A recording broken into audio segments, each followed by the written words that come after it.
Hey all, welcome back for another After Effects tutorial. This is Taylor and I'll be showing you how to create these 3 super smooth slide transitions in which you can implement into your next video project. Before we get started, please do me a favor and give me a like and tap that red subscribe button down below so you can be notified for future videos. Let's go ahead and get started. Alright, so what we're going to do for our first transition is open up a new composition, title it Slideshow, and then we'll keep it at 8 seconds in duration. Okay, from here we're going to double click into our project window and bring in the photos that we will be working with in this transition. So that one, and I like this one. Okay, from here let's go ahead and create a new composition. We'll title it Slide 1, click OK, and I want to start off with this one here. And so now notice that our photo is too big for our preview window. So what we need to do here is make sure that our photo is selected. Click S on your keyboard and scale it down. Now we do want it a little bigger than our preview window because we're going to add some motion to our photo. So what we're going to do here is once again make sure that your photo is selected. Click P on your keyboard and then adjust the positioning so that we're in the upper left hand corner like that. Go ahead and give a keyframe here at the beginning, and then to go all the way to the end, an easy way to do this is click End on your keyboard, and that gets you to the end. Then we're going to go ahead and adjust the positioning so that we're in the right hand corner of our photo. Okay, so then we're left with something that looks like this,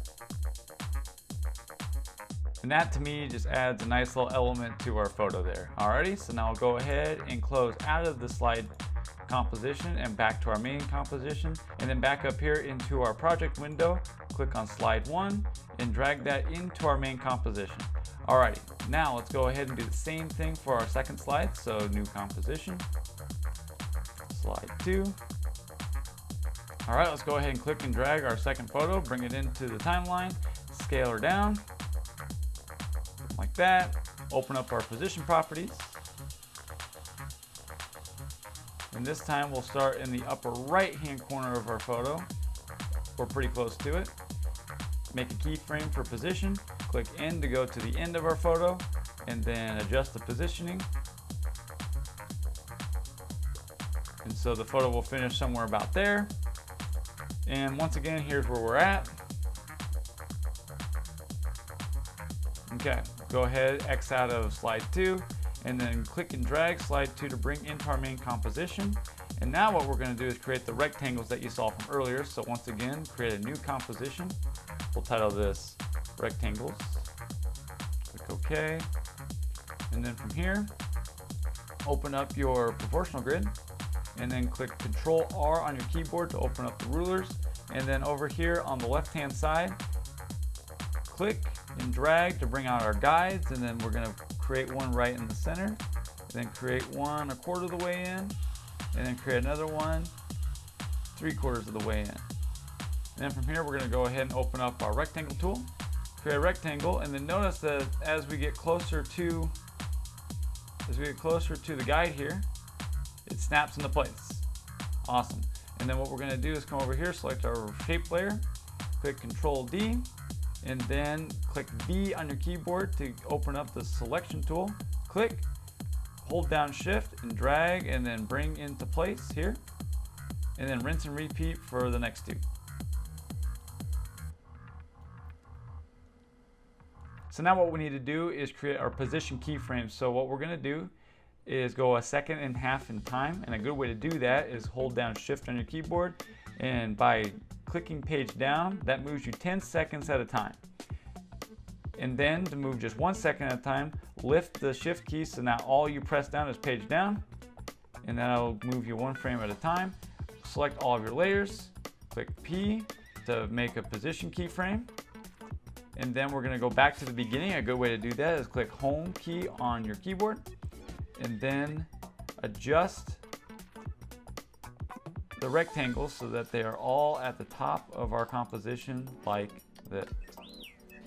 Then from here, we're going to go ahead and select all of our keyframes and make them easy ease.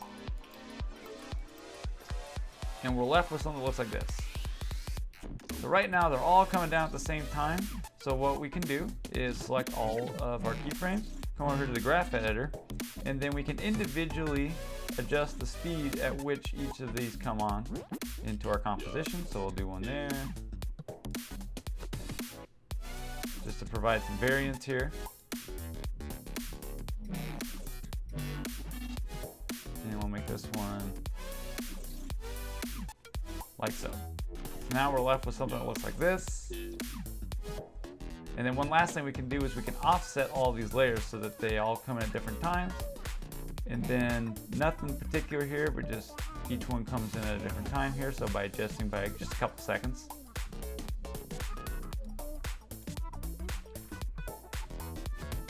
And that'll work. All right, so now back into our main comp, what we'll do is we'll go 3 seconds into our composition here. Click and drag rectangles, bring that into your composition, and adjust it so that it starts at 3 seconds. And now what we have are our white rectangles. So now what needs to happen is we gotta be able to see our second photo. So what we're gonna do is bring slide 2 up and then adjust the track matte to alpha matte.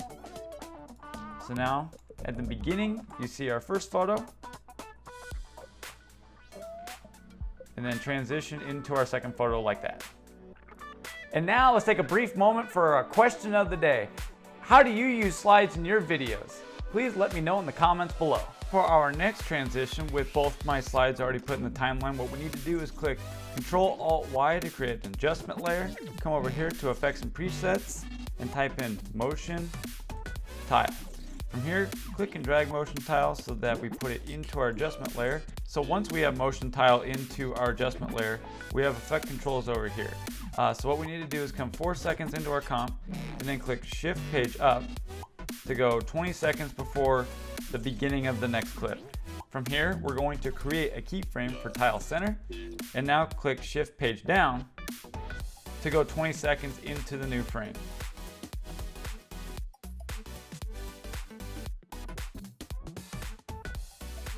And so now let's go ahead and check out our RAM preview. Okay, not bad. Now what we're gonna do is select our adjustment layer, click U to see all keyframes, and then make these keyframes easy ease.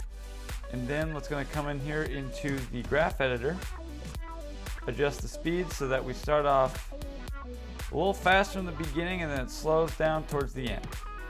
And now let's check out what we have. And now one last thing we'll do is click on Toggle Switches and Modes, activate Motion Blur. And once we have Motion Blur activated, we have a transition that looks like this.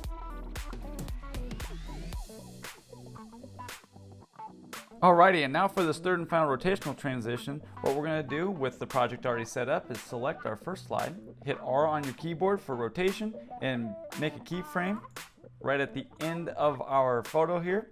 And now we'll go back 20 frames and make another keyframe. We'll keep the first keyframe at 0 degrees, but let's go ahead and make the second one at 90 degrees. Now let's go to the second slide.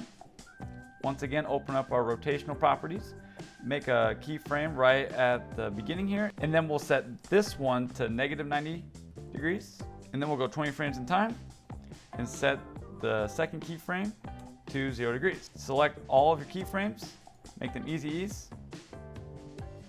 Select your first 2 keyframes, come over here to the graph editor, and then we're going to adjust the curve. So it looks like that. Now what our first photo should look like is something like this. And then what we'll do is we'll come here to the bottom 2 keyframes and we'll do the inverse of what we just did. So something like that. And now here's what we're left with. Awesome.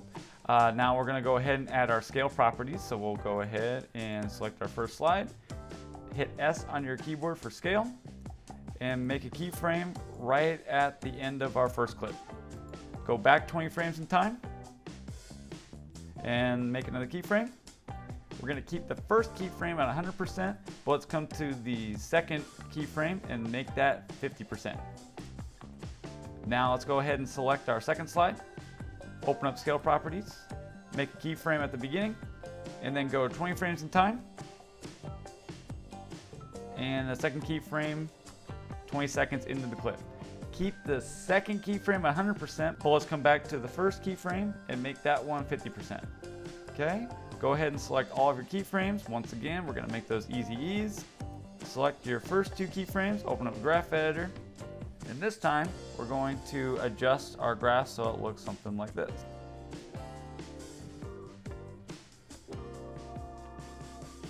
And then we're going to go ahead and open up the bottom two keyframes and adjust your graph so that it looks like this.